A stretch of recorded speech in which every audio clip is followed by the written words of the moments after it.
Her brother is far better known, his books widely circulated, and although fewer people know her name, Annie Smith made a significant contribution in the early days of Adventism.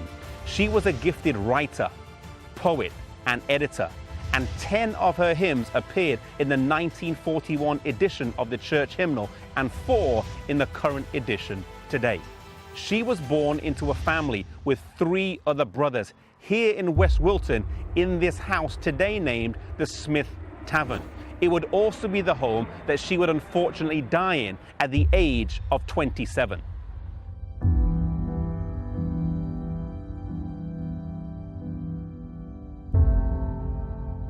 Annie gave her life to Jesus at the tender age of 10 in anticipation of his soon return. Yet when the great disappointment happened, she, along with her brother Uriah, gave up hope in his soon return, and they both went back to their studies.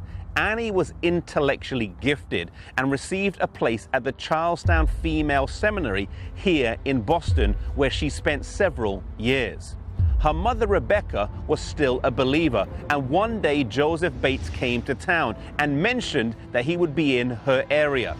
Her mother wrote to Annie, asking her if she would attend the meetings. She wasn't really interested, but out of a sense of duty and obligation, she agreed to go.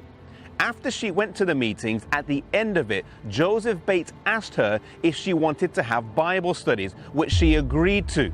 At the end of 3 years' study, she accepted the Advent message again, the Sabbath and all its teachings.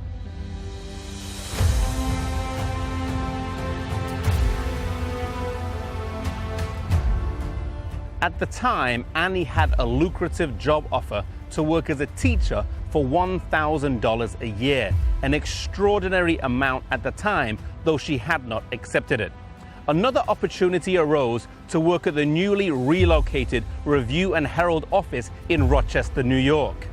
As she weighed up the 2 offers with financial gain in the one job versus little more than room and board in the other, she chose the latter.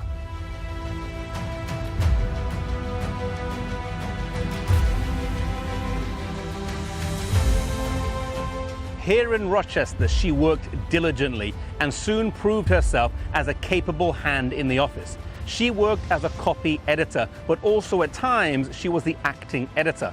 With James White away often, she would sometimes fill in for him, remarkable considering her young age, and would ensure that the magazine could now have a regular publishing schedule.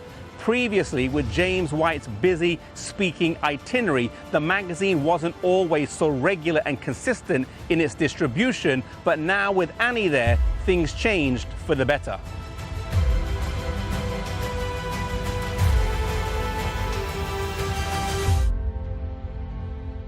Annie had been working at the Review just over a year when James White's brother and sister, Nathaniel and Anna, arrived, both suffering from tuberculosis.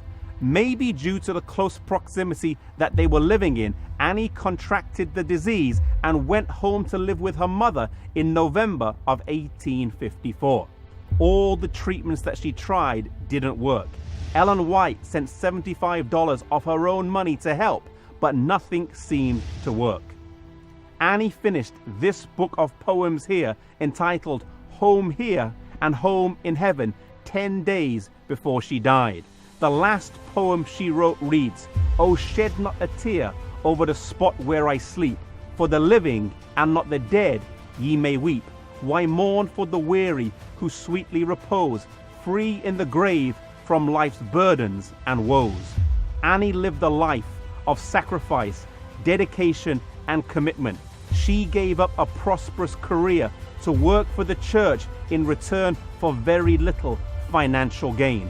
It was the sacrifice of mainly young people like this in the early days of our church that caused it to grow so remarkably, and it will be a similar sacrifice by God's people at the end of time that will bring this work to a close.